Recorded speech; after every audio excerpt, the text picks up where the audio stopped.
Unfortunately, we've just been released from illegal, unjust, unwarranted, and inhuman detention by the Bola Ahmed Tinubu regime, orchestrated by his illegal IGP Kayode Egbetokun.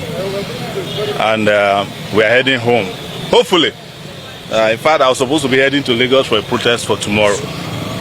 But we are still checking on the flight, if there's any flight tonight. But have you seen the warning from the Lagos State government? You know, they can warn themselves, they can't warn me. You can't warn me about my rights. Yes. They are the ones who have to warn themselves about their responsibilities. So it wasn't going to stop me. It is not the first time people who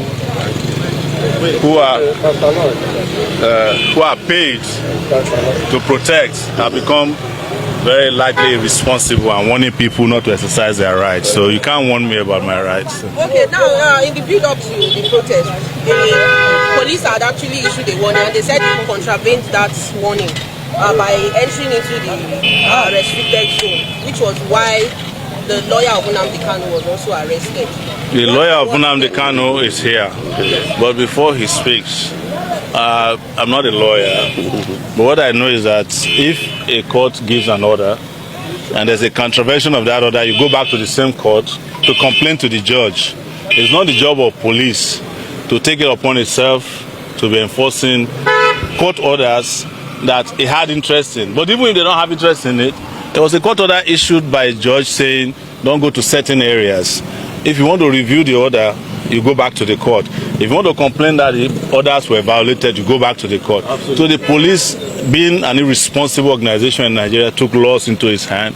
And I can guarantee you that those court orders were never served on us. If you look at the Schedule 3 of the court order, it says serve them by Friday. So no court order was served on us. But assuming it was served on us, even our courts understand that there are certain areas or boundaries you cannot cross when it comes to fundamental human rights. Okay, it's been alleged that the reason why you spent a long time in detention was because you called Egbetokun a useless IGP. No, is it not useless? Yeah. Well, it's not a lie. Okay, so what's your word to, in terms of the justice system, seeing what played out when you were beaten and manhandled in the court? It's not the first time they will do that. You must have seen a plethora of police attacks on me. Since 1992, some of the police who attacked me had to fight for their retirement benefits a few weeks ago. So it's to also tell the police that are doing it now that they will soon meet their Waterloo. There's no question about that. But most importantly, our goal is to fix the country. We can't be going after small issues, including individuals. The country we want to fix, that's what is on our plate, not this individual police. I cannot be banding words, for instance, with the police PRO, who I know doesn't know his left from his right. I can't be banding words with the IGP, who I know no longer is no longer in the police force. And you cannot be IGP if you are not in the police force. And they understand it. That's why they lose their mind. So I have been through about 7 presidents in my lifetime since probably more now, since 1992. Several police IGPs, and some of them I've had to help in the course of some of them I had to assist where they were even still serving. Yes. So these are not issues that bothers me a lot. Anybody who is doing what we do knows that your second vacation home is prison. 100%. The service chiefs, I need you to comment on that. The service chiefs, let me tell you, I was the first to complain about that one who said he wanted to fence Nigeria, Musa. That one doesn't know his left from his right, but he's still even better than Egbetokun. Egbetokun should have been fired if Tinubu were to be serious. But you know, I'm not an advisor to the president, and I particularly don't care what Tinubu does with his illegitimate regime, honestly. So yeah. Barrister Aloy, we would like you to share your experience, considering the fact that we're actually living in denial, thinking you'll be released on the day you were arrested. And what has this experience actually taught you? Well, this experience is traumatic. Quite speaking honestly, it's traumatic for me. It's traumatic for my colleagues, everybody. If you say it isn't, then you are in denial. Traumatic in the sense of the manner of the arrest. It was very brutal. too confrontational. People who were cooperating with the police were being shoved around, being beaten up. Some of them sustained injuries. Tear gas canisters were deployed directly at most of us. Two had impact on me, and in fact, if we didn't have strong lungs, some of us would have given up the ghost on the spot. I don't think that type of brutality has a place in a well-ordered modern society. This is the type of thing that we need to do away with in Nigeria. Even at the police headquarters, CID Gariki command, they deployed several canisters of tear gas just to get us to bundle us into vehicles that will take us to abattoir. You didn't need to do that because we were already under your control. So that's something that is abhorrible and should be condemned by all and sundry. It is not good, it's unlawful, it's brigandage, and it is executive rascality in high places. While you were in detention, Mazi Nnamdi Kanu actually let go of his defense team. Now, we are starting to hear that he's saying there's no case operation. What's your thing? Considering the fact that, okay, you are also among those defending, and this even led you to be sent to the court. Where the protest was directed, let me make this clear, the protest was directed against the presidency, not against the judiciary. You know, there are things that come first. If the presidency or the executive branch of government does not put you up for trial, no court has the authority to initiate prosecution against you. So it's a question of where to place the blame. I've noticed a lot of understanding as if we are protesting against the court.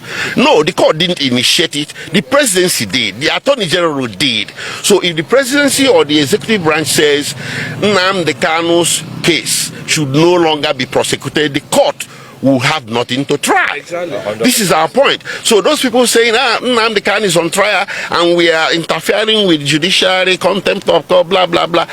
No, come on. That's complete misunderstanding of the situation. Yes. It is Tinubu we wanted to talk to. You don't have any business prosecuting a man that has done nothing wrong. Yes. And a man you brought into the country under situation that offended humanity, international law, and even Nigerian law. Yes. You don't have a business putting him up for trial. So withdraw. Under section 174, I think, of the Constitution, he can direct the Attorney General to do a nolle prosequi. It was done for Sowore here.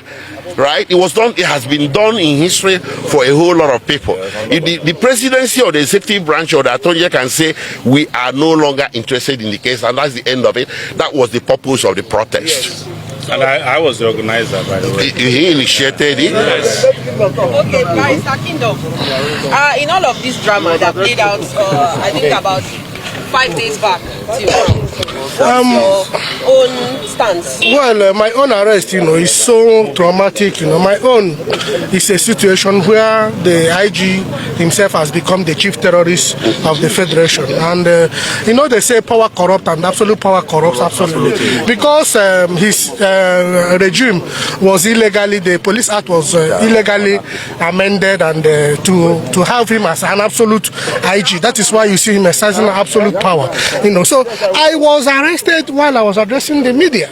I was live on News Central and Arise Television and a couple of other media organizations, and I was addressing the media with respect to the protest and the reason why in Nigeria I think that there should be justice for all of us, all Nigerians, no matter where you come from, whether you are Igbo man, you are Yoruba man, you are Hausa man, and was very vocal, and I was very point blank to say that Nnamdi Kanu was being held because he's an Igbo man, and I gave instances of where the former governor of Kaduna State accused the National Security Advisor that he is the one paying bandits, supplying them drugs, paying them salary. I mean, Malamunu Hurubado, and nobody has said anything reasonable about it. So I was vocal to tell the powers that be in Nigeria to stop this politics of insecurity and politics of security, and to stop victimizing people from the southeast of Nigeria. because you are an Igbo man, you are so vulnerable. You know, so I was addressing the press when I was picked up, and of course that was in Otako. The order given by the court was the purported order was that protesters shouldn't get to National Assembly 3 arm zone. I was picked up at Otako while addressing the press. So I want to know, I'm asking you, gentlemen of the press, when did addressing the press constitute an offense in this country? That is what the illegal IG would tell me.